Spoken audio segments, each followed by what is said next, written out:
Ladies and gentlemen, Twitter stock is tanked again, and it's interesting. In the past week, 6 of the past 7 days, or 6 of the past 8 days, I should say, it's tanked. Yesterday it was up, but it was the longest losing streak in 3 years, according to MarketWatch. And in December, Twitter stock was at $55.87, and now it's at $45.79. Ladies and gentlemen, the stock is tanked, or is tanking. They've lost billions in market value. Twitter and Facebook have seen $51 billion in market value wiped out since booting Trump from their platforms. This is BusinessInsider.com. Both social media giants said keeping the president on their platform. Facebook and Twitter have collectively seen $51.2 billion erased from their market caps over the last 2 trading sessions as investors balk at their banning of President Trump. Facebook will likely be fine, or at least I don't see Facebook in 10 years being relevant in people's lives. They have other companies that they've invested in, so they'll probably focus their attention on other companies, and it's a behemoth. Twitter is, in my view, in my humble view, a horrendous stock, or just a company based on fleeting thoughts, which will eventually become a fleeting thought in the world of finance. Now, the CEO, Dorsey, he's made billions, or he's a billionaire. He has over $1 billion. I don't know how much, but very likely well over $1 billion. Why is this important? Hit subscribe to this channel right now. Get this segment viral. Let's get to 200,000 subscribers. It's important because they're trying to say, okay, we gave President Trump a platform for 4 years. We utilized his words to sow division and distrust and anxiety and angst, or foment this hysteria and frenzy around President Trump. Twitter is the worst social media platform you could ever create. The whole concept is a small number of characters where you just you publish this fleeting thought, or this sentiment, or this fleeting emotion that you have, wrapped within a cloak of moral superiority, or some kind of lesson learned, or some kind of political or propaganda ploy. And so it's going to be MySpace, and eventually it'll be MySpace for disgruntled, apoplectic liberals in a couple of years. The company has like $3.4 billion in debt. It doesn't have the revenues or the income to overcome this level of debt, or the growth. The long-term growth is horrendous. They've just alienated 74 million supporters of President Trump. They're even the metric that they use to justify their business model is absurd. Well, our daily users have grown, and we're going to monetize these daily users through advertising, but now advertising tanked, and not only because of the pandemic, because the platform is just a boiling pot, a cauldron of discontent. And so, have you ever purchased anything on Twitter? I mean, have you ever purchased anything on Twitter? Let's say this segment goes to 5, 6, 7,000, 10,000, 20,000 views or more, or 100,000 views. Have you ever purchased anything on Twitter or Facebook? I know you've purchased a lot of things on Amazon, but have you ever? I mean, if you're an advertiser, why would you advertise on a social media platform that is only relevant because of President Trump? The only reason people go to Twitter is to find out what President Trump said and the hysterical, frenzied, apoplectic reaction from liberals and Democrats. So they're not taking Trump to a court of law. So when the Twitter CEO says, well, it was the right decision, but media companies have too much influence. Well, President Trump's not being taken to a court of law. He's not being charged. Why? Why didn't they impeach him on anything to do with Trump Russia? They didn't impeach him on anything to do with Trump Russia because they fabricated the whole thing. Why didn't they? And there wasn't even a criminal statute. They impeached him over the first time. Same with this. They haven't proven anything in a court of law. The mayor of Washington, D.C. and the attorney general could simply say, okay, we're going to level charges against the president. Because if indeed he provoked people, that's against the law. Free speech is not protected if you provoke people to commit illegal activity. So why haven't they taken President Trump to a court of law? Why haven't they leveled charges against him? Why? Why doesn't Dorsey and Zuckerberg and all the journalists, why doesn't the Washington Post and New York Times run articles saying he needs to be tried and convicted, not in the Senate, but in a court of law? Where are the attorneys saying that Trump committed an actual crime? Okay, he didn't. He didn't. Just like those people who were, I condemn what took place. It was the worst thing possible what took place in Washington. The 5 people who lost their lives should be alive today. It was an unmitigated disaster in every single way, not just from the perspective of Trump supporters or from a political perspective. It was not thought out at all, and it led to a loss of life. And when you engage in that type of activity, and those people, many of whom had nothing to do with President Trump. Nothing. There might be people who obviously supported President Trump, but the people who organized very likely have nothing to do with President Trump. Yet, Democrats, media, social media platforms, Parler no longer exists. Trump is banned, and at the end of the day, they're losing money from it. The billionaires don't care, but the company itself, this is pretty much the beginning of the end for Twitter, which is actually a good thing. There's only negative things only negative consequences or things take place on Twitter. I am not on Twitter. I have a Twitter impersonator that is breaking the law all the time. And there are things that I do not have Twitter. Yet this person is breaking the law according to social laws pertaining to bullying and impersonating others on the internet. This person is illegally shared, so Amazon knows who this person is. Illegally shared books of mine on Amazon. So, but see, Twitter does not uphold. Look what's taking place. Tim Pool talked about it, and I agree with Tim Pool, and I've been saying this for a long time. There's no need for social media. YouTube is not really social media. It isn't. YouTube is like, there's only one difference between popping in a VHS in the 80s and tuning into my channel on YouTube or any other channel, okay? The difference is the VHS player. You're watching a video on your cell phone or a computer screen. You watched a video on a VHS player in the 80s or Betamax in late 70s, early 80s.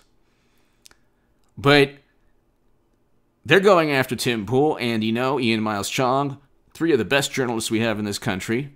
There's illegal activity taking place pertaining to how left-leaning activists are going after them. And Twitter does nothing. There has been extreme rhetoric, false statements made pertaining to President Trump in 2016 for years. And Trump supporters and conservative journalists, for years, they don't apply the same standard. Twitter does not evoke positive sentiments or emotions from Americans in general, or even the world. Facebook, I can say, does. I don't like Facebook. But at least, these things are an addiction, by the way. Social media, like YouTube is not necessarily like, there's nothing addicting. Well, there is maybe, like, you go on a binge watching, but you could do the same thing with CDs or a VHS player. Like, this is video. Video hasn't... You're watching a television set on your phone, or... So there's something like, you can look at the Honeymooners in the 50s or this YouTube segment. You're still watching like a television screen or a video or, you know, a sitcom or, you know, a news channel. We've done this since the invention of television. There's nothing, the only thing transformative about, for example, YouTube, which it is that you can get it on your phone. You can get it on your computer. And you can watch anything you want at any time. But you're still watching it as a video, okay? You never knew what somebody thought of you in another country or in another city of in the United States of America. You never knew that somebody really didn't like you prior to Twitter.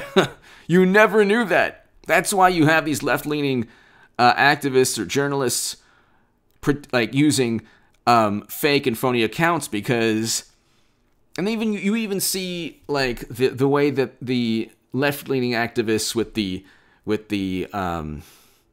masks, they're not proud of who they are because they know they're engaging in illegal activity.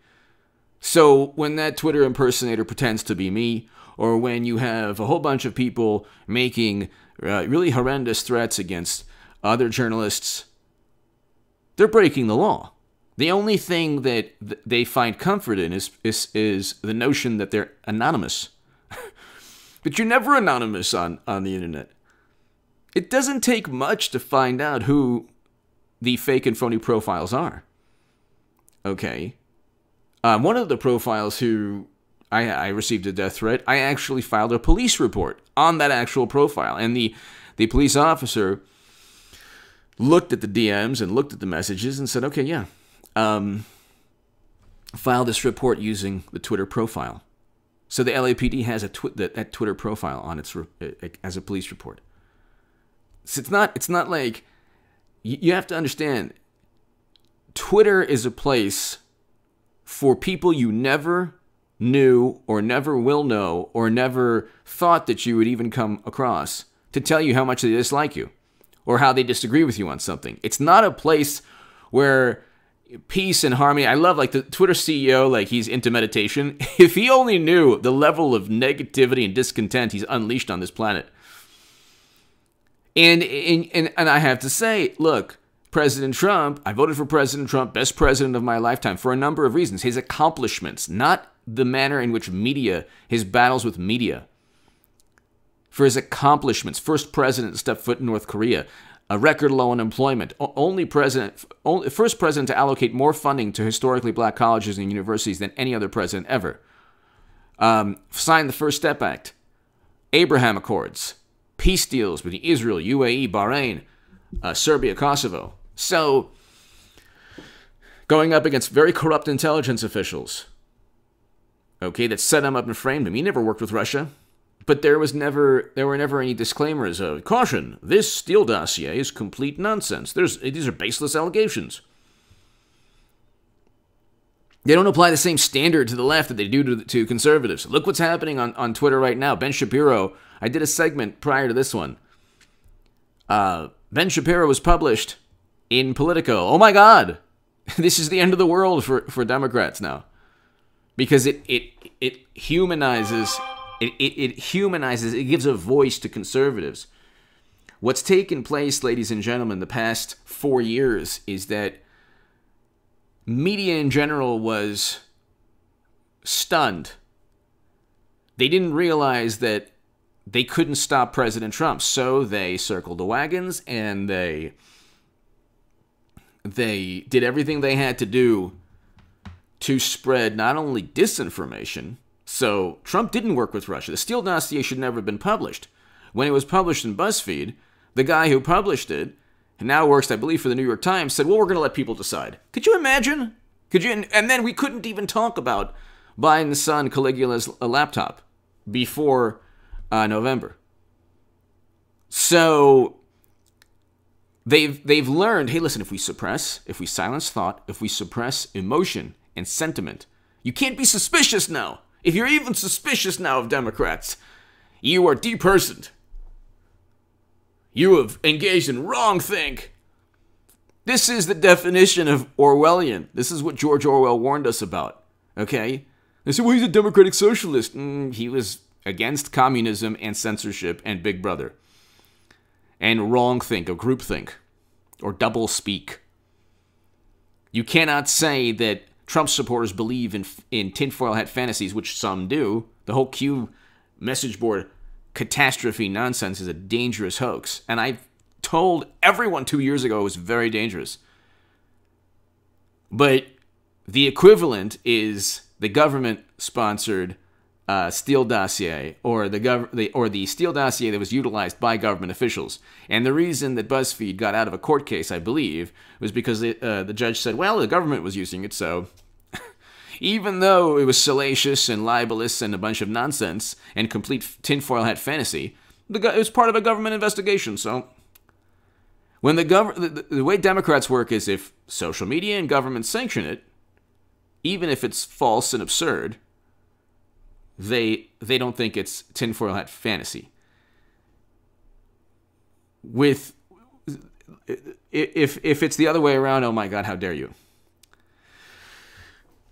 There have been a lot of events that have been coordinated and incubated on Facebook and Twitter that left-leaning organizers have organized that have led to a loss of life and a loss of property and, $1 billion in insurance claims and chaos and mayhem. They don't apply the same standards. Like I've been saying, the reason is because the far left isn't an obstacle to the Democratic Party. Once the far left becomes like an adversary, you'll see they'll go after the far left with a more fanatical zeal than they ever did with Trump. Because at least like Trump fights back. You know, Ben Shapiro was able to be published now in Politico. You know, you still have the National Review, Federalist, Daily Caller. You still have Fox News. You still have an apparatus that's running to give the vantage point of people who are conservative. So Democrats, what they've done is they've actually paved the way for their own demise by banning President Trump, and you see this now with Twitter stock tanking. It continues to tank. And people know, like, there's no long-term prospects for this company. 80% of it is advertising. Their revenues come 80% from advertising and then 20% from selling your data, which is what Facebook does. So, like, why would you want to go on any platform that sells data about you, but also, why would you want to go on a platform where you could literally lose your job? Like, there was a person wrongfully accused the other day of being in Washington, D.C. and Chicago. The man was, like shopping for his wife's birthday. And then, of course, left-leaning activists and their morally superior and morally righteous, fanaticism accused this man and called his home and all that stuff. That was the wrong individual. But see, that's what happens on Twitter. Twitter is not a place for discourse. It's not a digital commons. It is a place for fleeting thoughts and Democrats and liberals to pontificate, to preach, to give these sermons on morality, and to ignore or to erase their hypocrisy from history. So you have old tweets from a whole bunch of left-leaning pundits. Well, of course, Twitter is not going to apply the same standards to them as they would to conservatives. It's a cauldron of discontent and pure hypocrisy. Give me your thoughts below. Like I said, like the billionaires don't care, but the best thing in the long term for conservatives, I'm not a conservative on every issue. I'm conservative on the Second Amendment for sure. But I'm not a conservative on every issue. I supported President Trump because I want a reversal, and this is what I should have brought up earlier, a reversal of U.S. foreign policy, which he did. Best president of my lifetime for the things he accomplished. He reversed U.S. foreign policy. The moral dilemma of our age and of this generation is not climate change, although that's important. Not climate change. AOC's Green New Deal resolution isn't going to do anything for climate change. It was a resolution. It wasn't legislation. They're lying and deceiving people about everything from Medicare for all to universal basic income. These aren't Democratic Party policies. But anyway, We have to stop this era of never-ending counterinsurgency conflicts and wars. And just because it's not front and center every single day doesn't mean that we don't have Americans constantly engaged in counterinsurgency conflicts. We do. We need to bring them home to their mothers and their fathers, their sons, their daughters, their husbands, their wives, their children. We need to bring them home. And their family and their friends. We have Americans stationed and fighting the same wars that their parents were engaged in. We have the children of veterans in these regions of the world. And the Lincoln Project people brought us into these quagmires. President Obama helped, with a failed NATO intervention, helped destroy Libya. And now the Lincoln Project's in the Democratic Party. And the biggest foreign policy concern of the past 4 years to the Democratic Party has been Facebook ads, which leads us back to Twitter ads, which is their source of revenue. And Twitter bots, by the way, also from Russia. Give me your thoughts below. Hit subscribe right now. Twitter stock tanked again today. It's like